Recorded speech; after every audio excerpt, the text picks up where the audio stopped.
Now meet the press, produced by Lawrence E. Spivak. Ready for this unrehearsed conference are four of America's top reporters. Their questions, please remember, do not necessarily reflect their point of view. It is their way of getting behind the headlines. Now, here is the moderator of Meet the Press, Mr. Ned Brooks. Welcome once again to Meet the Press. Our guest is Senator John Kennedy of Massachusetts, who yesterday announced his entrance into the race for the Democratic presidential nomination. He said under no circumstances will he accept the nomination for vice president. Senator Kennedy is the front runner in most of the public opinion polls. As a member of the Senate Labor Committee, he is certain to play a leading part in drafting legislation to deal with the steel dispute if it is not settled. Senator Kennedy began his career in the House of Representatives at the age of 29. He was elected to the Senate in 1952 and re-elected with the largest majority in the history of his state. He is the winner of a Pulitzer Prize for his book, Profiles in Courage.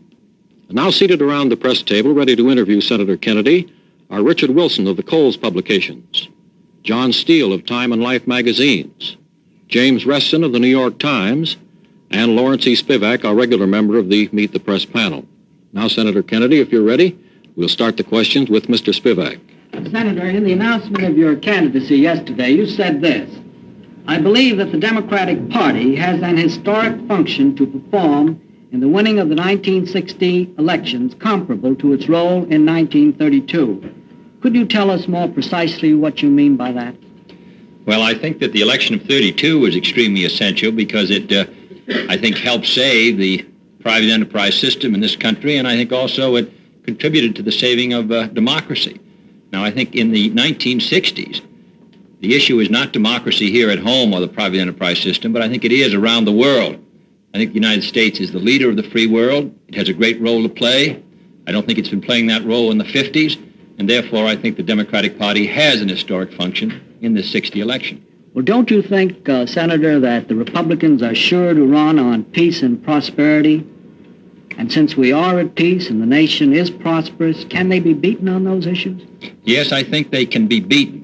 I think really the problem of the Democratic Party is to attempt to bring home to the people the kind of problems that we're going to face in the 60s, and also to bring home to the American people that we haven't really faced these problems in the 1950s.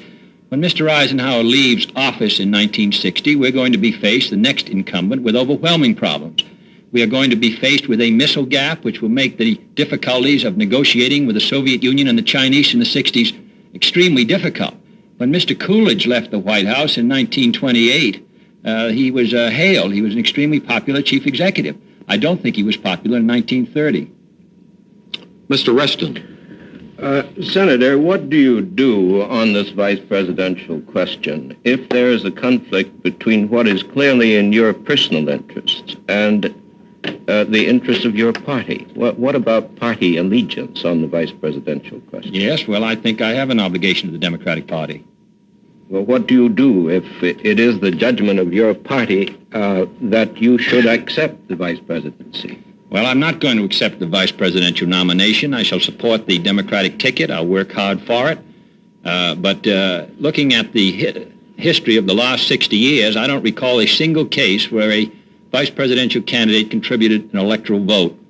I think Dewey lost California in 1948 with Mr. Warren at the height of his popularity as vice president. I know Wendell Willkie lost Oregon in 1940 with Charles McNary, the most popular political figure in the history of Oregon. A vice presidential candidate does not contribute. People vote for the presidential candidates on both sides. That's what's going to happen in 1960. They presume that the presidential candidate is going to have a normal life expectancy. They don't say, we don't like the presidential candidate, but we'll vote for the vice presidential candidate. If I can contribute the kind of strength that you might suggest by that question, possibly, I think that perhaps I should be nominated. If I cannot contribute it as nominee, then I believe that I can best serve the party and the country in the Senate, and I can serve what I prefer doing. I don't want to spend the next 8 years, as I said yesterday, presiding over the Senate rarely, as Mr. Nixon has rarely done, voting in the case of ties on the very rarest occasions, because they rarely occur, and waiting for the president to die. Unfortunately, in the Constitution, that was all the authority that the vice president was given. But didn't you argue precisely the opposite way in 1956 when you sought the vice presidency? Didn't you argue that you would add greatly to the strength of your party if they would give you the vice presidency? Well, the situation in 1956 is somewhat different, Mr. Reston, than it is in 1960. I don't think that Mr. Nixon would accept the vice presidential nomination in 1960 for his party. I haven't heard it suggested that Mr. Johnson, Mr. Humphrey, Mr. Symington accept the vice presidential nomination. I think they'd all make it quite clear that they would not. Now, I'm making it clear that I will not. But I'll work extremely hard for the party. And in 1956, when I was defeated for the vice presidential nomination, I think I probably spoke in more states for the party than any other Democrat. And I'll do so again. Mr. Steele. Senator Kennedy, you've defined the job of the vice president as that of breaking ties and watching the president's health. Does that mean that if you are the presidential nominee of the Democratic Party, you'll select the throttle bottom as your vice presidential running mate? No, I'll select the best man I could get if my life expectancy was not what I hope it will be. But that really is not, I wouldn't think, an enviable prospect for the second man, whose only opportunity to exert influence on the course of events would be if I should die. Well, now will your refusal to accept the vice presidential nomination pertain if, by chance, you are defeated as the presidential nominee with no reference to the religious issue whatsoever? For instance, if the convention chooses Governor Stevenson or Senator Johnson or somebody else, will you still refuse a request that you accept the vice presidential nomination? Yes, I don't think the request will be made because I've made it so clear, and now I hope that I will not run. Well, Senator, on this line... there are a good many people who want to be vice president. I wanted to be in 1956. And therefore, and they're very able men, I think would make excellent presidents if the call came. And I think they should be given the opportunity. Senator Richard Nixon, who more or less has built his reputation as a vice president and as a stand-in at times for the president with a great deal of responsibility, is known pretty widely as a rough, tough gut fighter, as a campaigner. What makes you think you can beat him? Well, I have no doubt that I can beat Mr. Nixon. For what reasons? I have run for election on 5 occasions, and I've been successful. And I just have confidence I can beat Mr. Nixon. I don't think the test is, well, a rough, tough gut fighter is who we're going to pick for President of the United States, I hope. What kind of a campaign would you run against him? I would run a campaign which attempted to show what I think the responsibilities of the United States are in the 1960s, why I think the Democratic Party, and if I were the nominee as the Democratic nominee's candidate, why I think that I could do a better job than Mr. Nixon could do. I think Mr. Nixon is a formidable candidate. I think who's ever nominated will have a difficult fight with him. I personally happen to believe that I can defeat Mr. Nixon, but I think it will be a very, but I don't think it's going to be who's the toughest gut fighter. Mr. Wilson. Senator, I'd like to ask just one question on this vice presidency and then move to something else. Is it not a fact that the circumstances this year may be somewhat different than they have been previously with respect to the vice president? I refer to the common statement made among politicians that you, as a Roman Catholic, might suffer some difficulty as a candidate for president, as Alfred E. Smith did, but that as vice president, you would add a great deal to the ticket. Now, isn't that a different set of circumstances than previously existed, and what is your reaction to it? Well, Mr. Wilson, I would be extremely sorry if they said we won't take Kennedy because he's a Catholic, but we want him because he's a Catholic for vice president. If we make the determination, both of those determinations on the grounds of my religion, regardless of any other factors, I would think that the Democratic Party would not deserve to be successful, because you would be giving an office to a candidate who potentially could be the president in either case, and whose only claim under those conditions would be that he happened to go to church on Sunday to the Catholic Church. I must say I would consider that at a most crucial time in the life of this country to be a disastrous way of picking a ticket. And one of the ways that I hope to make it clear that I will not participate is by making it extremely clear that I'm not going to run for vice president. If the Democratic Party feels that I could be a successful candidate and a useful president, I hope they'll pick me. If they don't, I'll work for the party, but I would not engage in the kind of operation which might be suggested in the question of attempting to attract Catholics to a ticket because I happen to be on it as vice president. I must say any Catholic who voted for me on those grounds would be extremely unwise, and I would not run. Let me move into the primary situation. You are a little bit cagey in your announcement about whether you'll enter any primary except that in New Hampshire, where it's conceded that you probably easily could win. Why are you so doubtful about going into Wisconsin, where you might lose? Well, I'm not doubtful about Wisconsin. I'm going to make a judgment on Wisconsin and other primaries. There are a good many primaries about which I want to make a decision. It's rather difficult, and I want to make the decisions at the same time. Now, there are at least 10 primaries which I could enter, Wisconsin one of them. And I'll make a final judgment in the next 4 weeks. There'll be no doubt there'll be plenty of time for me to file. Well, you and Senator Humphrey are the only two people who are talking about entering primaries. Right. If there is merely a contest between you two people, which I don't underrate in any sense, but if you two are the only ones who have a contest, isn't there a likelihood that the delegates will say, well, Kennedy won in New Hampshire, Humphrey made a good showing in Wisconsin. What of it? Let's turn to the real questions of this nomination. And the nominating primaries really don't mean anything. Aren't you really heading for that kind of a problem? No, I'm not, because if I just ran in New Hampshire and he just ran in Wisconsin and he was uncontested in Wisconsin, might very well have that result. But I don't predict that will be the final result. No, what I'm saying is that there'll be just the two of you in these primaries. Yes, running against each other in some primaries. Running against each other. In some places, one of you will do pretty well. In some places, I assume the other will do fairly well. Doesn't the whole thing tend to play down the primaries as an important factor because there are not enough people in the primaries to make any difference? If Senator Humphrey's willing to run in representative primaries, I am going to run in representative primaries. I'm confident Senator Humphrey and I will be running against each other in one or two or more primaries. If no other candidate will enter the primaries, if Senator Symington or Senator Johnson or whoever might want to be a candidate will not enter any primary, and Senator Humphrey and I run in the primaries, and Senator Humphrey beats me in the primaries, and the others won't run in a primary, then I think Senator Humphrey's candidacy should be taken extremely seriously. And if the reverse result comes, and I beat Senator Humphrey in the primaries which we engage in, and the other candidates will not submit their name, and plan not to make any announcement till the primaries are over in order to avoid primary contests, then as a Democratic delegate, I would not take that candidacy seriously. That, in other words, if it came down to the point where you were not about to get the nomination, you'd give Humphrey first consideration. If Senator Humphrey beat me in the primaries and no other candidate goes in my judgment, Senator Humphrey deserves well of the convention because he is at least putting his standing on the line, and I'm going to put mine on the line. Now, some candidate who will not face us in primaries, and then hopes to be the choice of, if he can't beat us, he can't beat Mr. Nixon in November. Then you might throw your support to Humphrey in that case. I would think that if Senator Humphrey's prepared to win, that he should receive a good deal of recognition, because if he beats me and no one else will run against him, I would say he would certainly be on the ticket. Mr. Spivak. That is not the result I predict. Senator Kennedy, is there any reason why you might not enter the Wisconsin primary?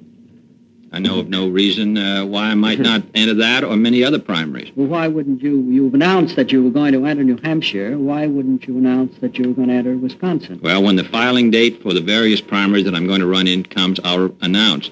And I'll make it very clear, and I hope in the next 4 or 5 weeks. But there are a good many primaries: Ohio, California, Indiana, Nebraska, Florida, Pennsylvania, Illinois. I can't run in all of them. Senator Humphrey is really running in the District of Columbia and in Wisconsin and South Dakota, which adjoin his state. Now, if he accepted a challenge of yours to run in New Hampshire, would you definitely accept a challenge of his to run in Wisconsin? Oh, of course, I'd be extremely interested in that, but it may not even be necessary for him to come to I'm not talking New about Hampshire. interest. I mean, would you accept that challenge to run in both states? Oh, I'd be delighted, but I'm not. Let Senator Humphrey decide where he's going to run. I'm going to decide, but I'll tell you, Mr. Spivak, that I have no doubt that Senator Humphrey and I will run in 2 or 3 primaries against each other. Now, you've criticized the favorite son device in primaries as a political maneuver to stifle expression of a popular choice for the presidential nomination. And since you feel that way, will you, if necessary, challenge Governor Brown in California, for example, and DeSalle in Ohio? I have no inhibitions against running against a favorite son. I don't know whether I'm going to run in California. If you could take California, wouldn't you run there? I'm going to consider California and others. I don't mean to be at all though I appear to be. It's only that I haven't really made a determination because there are at least 15 major primaries, and I can't run in all of them. What I'm attempting to do is secure a primary or two where I will have a contest and where it would be fair for other candidates to enter. Then I'm going to enter them. Well, if you took California, that might very well determine the whole thing, wouldn't it? Yes, it might, very well. Then you definitely have not decided yet not to go into California. No, I haven't. Mr. Reston. Senator, I'm very interested in the questions that have been put to you here, and I think they illustrate a point that you were making earlier. They all deal with the tactics of politics. How can you get this question down to a real discussion of the issues that are going to face the country in 1960? Well, you know, Madame de Stael once said that politics is proper names. There's no doubt that we're all more interested in discussing tactics, those of us in this profession, than perhaps we are the issues. But I would, and I think that probably in a Democratic primary where the candidates are believers in the party, that it's more difficult to get a debate on issues. But at least as we have 5 or 6 serious candidates for the nomination, I would think that their qualifications and their views are going to be very well explored in the next 6 months by the press, and I hope that they'll put them forward themselves. That's why as I said yesterday, I thought in many ways Mr. Rockefeller's withdrawal was a disservice to Mr. Nixon. He doesn't have an opportunity to demonstrate his views in as interesting a forum as he would if he were contesting with Rockefeller. How do you distinguish between your image of the issues of the 60s at the present time and the president's? You've been making critical statements about the president over the last 3 or 4 months. Many of the rest of us have been doing the same thing. And yet, I suppose it's fair to say that the popularity of the president is as great, if not greater now, than ever before. How do you explain this? Well, I think he has an extraordinary personality, President. I think he's had extremely, on the whole, good times. I think that many of the problems which I think are underground are really subterranean and have not become obvious yet and will become obvious in the 60s. There are many differences. I don't make the comparison between Mr. Coolidge and Mr. Eisenhower, but it is a fact that Mr. Coolidge ended in a blaze of glory, too, which was, I think, probably unparalleled until Eisenhower. So that it doesn't really mean that because a president is popular or a politician is popular that he's doing the job fully. Now, I have some criticisms of Mr. Eisenhower, even though he is an exceptional public figure. One of them is his failure to maintain military strength comparable to that of the Soviet Union. He is not going to get a hard and fast agreement on Berlin before he ceases to be president. The second conference will be October. I would think that they would not come to any final conclusion. The next president is going to be faced with the problem of Berlin at a time when the military advantage of the Soviet Union is more obvious than it is today.